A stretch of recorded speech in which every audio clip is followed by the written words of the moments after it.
Guys would be welcome in as the 51st state. If Canada doesn't want it, if Alberta wants it, it's on the table. I can't, unfortunately, work with Canada. We're going to have to spend more time working with the U.S. Is the fact that Alberta is the province that is buying that stuff the least. Alberta is not buying the BS. Alberta is not buying into the whole elbows up stuff and boycotting the United States. It's not surprising to me. I know that most Albertans have common sense. Alberta just announced its intent to become the 51st state of the USA, because if Canada won't fix itself, Albertans are done waiting. Now, that might sound small, but think about it. 1 in 5 Albertans would rather be American than Canadian. Tired of being overtaxed, ignored, and blocked, they're ready to walk. They already trade more with the US than with Canada anyway, so why not make it official? Alberta already trades more with the United States than with The billboards are up, not some anonymous Twitter rant, not a vague protest. We're talking full-blown highway signs that say, "Let's join the USA," just casually sitting there as if Alberta's plotting a Vegas weekend and not, a total political divorce. I can see Alberta either staying as an independent nation, and it could do that, or joining the United States as the 51st state. And let's not pretend this is some edgy art project. Alberta's not trolling. They've locked in an actual referendum for 2026, where the whole province will vote on whether they should stay loyal to Canada or pack up their oil rigs and become America's 51st state. Totally normal Tuesday stuff. Without Alberta, Canada, frankly, would be just another cold, resource-poor nation struggling to stay relevant on the world stage. Alberta is the golden goose of the Great White North. Here's the spicy part. 20% of Albertans are already in. They're not hesitating. They're raising their hands like, yeah, let's do it. Red, white, and blue, baby. But if you zoom in on just conservative voters, that number jumps to 65%. Let that sink in. 2 out of 3 conservatives in Alberta basically want to swap maple syrup for Bud Light and call it a day.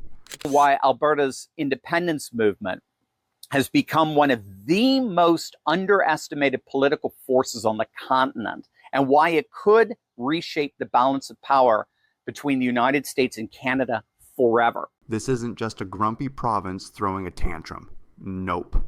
This movement is legit. It's got fuel, and that fuel's name is Ottawa. Years of being ignored, overtaxed, and micromanaged from 1,000 miles away has pushed Alberta to the edge. And then came Bill 54, the magical legal shortcut that's turning separatist dreams into a real political weapon. Speaking to this lawyer I was talking about from Alberta, he said he was down in Washington last week, and that they all were saying you guys would be welcome in. And now let's talk about why this is all happening. One word: money. Alberta is basically Canada's overworked sugar daddy. They're pumping billions into the country while getting lectured and restricted in return. Here's the math nobody in Ottawa wants to hear. Alberta makes up 11% of Canada's population, but somehow churns out 14% of its GDP. That's $336 billion every year. So yeah, they're pulling more than their weight. In plain sight. With a GDP of $336 billion, Alberta single-handedly generates nearly 14% of Canada's entire economic output, even though it's only 11% of its population. It's often referred to as the Texas of Canada. Still not mad yet? Wait for it. Alberta produces 4.2 million barrels of oil per day. That's over 1.5 billion barrels per year. Some literal OPEC countries don't even come close to that. You'd think the federal government would treat them like royalty, right? Instead, Ottawa just keeps bleeding them dry and blocking pipelines like it's a national sport. They produce 4.2 million barrels of oil per day. That's 1.5 billion barrels annually.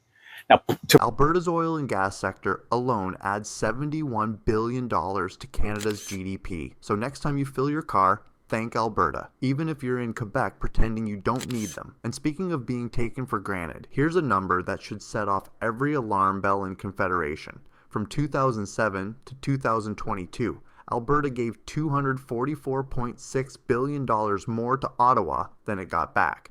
That's not a typo. That's not a spreadsheet error. That's robbery. politely delivered in Canadian dollars. $4.6 billion to be exact. That's more than 5 times what Ontario contributed, despite Ontario having 3 times Alberta's population. In 2022 alone, Alberta contributed $14.2 billion more to federal. Let's break that robbery down, shall we? That's $3,000 vanishing per Albertan every single year, just disappearing into the federal blender, never to be seen again. Meanwhile, Ottawa turns around and gives provinces like Quebec $13.2 billion in equalization payments, and in return, Quebec blocks Alberta's pipelines like they're defending national treasure. Classic. And in 2022 alone, Alberta's net contribution was $14.2 billion. Just in 1 year, that's more than 5 times what Ontario gave, despite Ontario having 3 times Alberta's population. You starting to see why Alberta's done being polite? Or an amount of money in equalization payments coming from Alberta, Quebec continues to block Alberta's pipelines, all the while living off of Alberta's wealth. So if Alberta were treated like an average province instead of a cash cow, the federal government would face a $17 billion annual. Now, on to Bill 54, Alberta's new favorite toy. This isn't just paperwork. This is a game changer. Before, if you wanted to trigger a referendum, you needed 600,000 signatures. Basically half the province with a clipboard and a prayer. But now, that number's been slashed down to 177,000. That's fewer people than those who argue about gas prices on Facebook every morning. Province that's about to hold a referendum that could shatter North America as we know it. Alberta, Canada's oil powerhouse, is seriously considering. This vote isn't just about Alberta becoming a lonely little republic with its own maple-flavored currency. Oh no. A massive chunk of the province sees this as a fast track to becoming part of the US. They're looking at the stars and stripes like it's a job promotion. And Premier Danielle Smith, she's not sitting around waiting for Trudeau to send flowers. She's already out here making deals, setting up trade routes, brokering infrastructure like she's planning for life after Ottawa.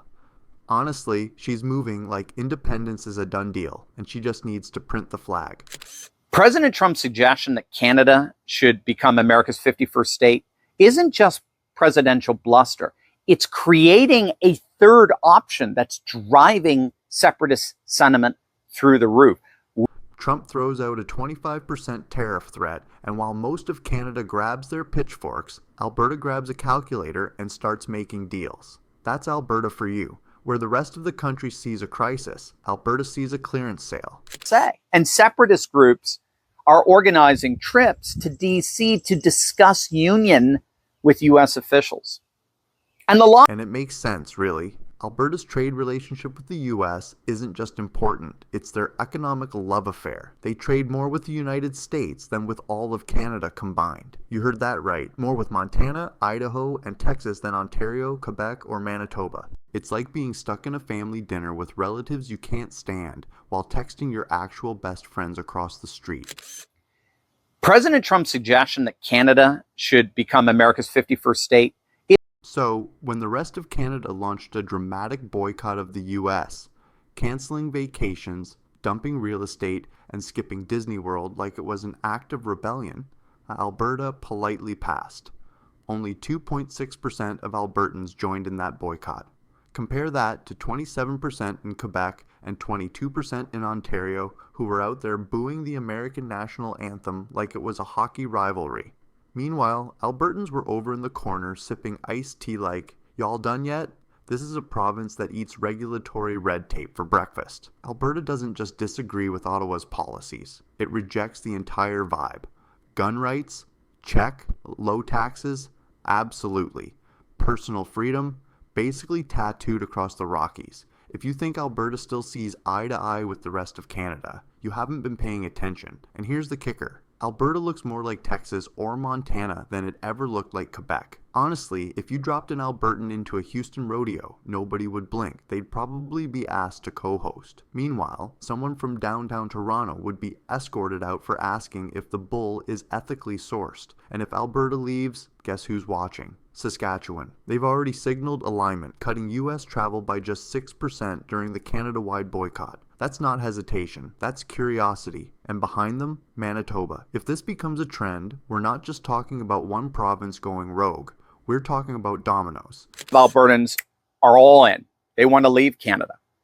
17% lean toward leaving, making up the 36%. That is not fringe territory anymore. That is a legitimate political movement with real momentum. We often take Alberta out of the picture, and what's left for Canada? They lose their top energy provider, their economic engine, and their loudest voice from the West. That's not a ding. That's a detonation.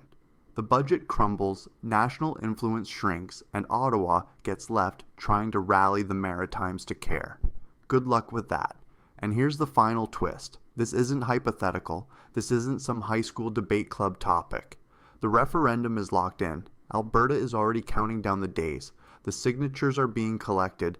The campaigns are underway. It's happening. The only real question left isn't if Alberta's leaving. It's how soon, and who's coming with them. If this shocked you even a little, hit subscribe because Alberta's just getting started.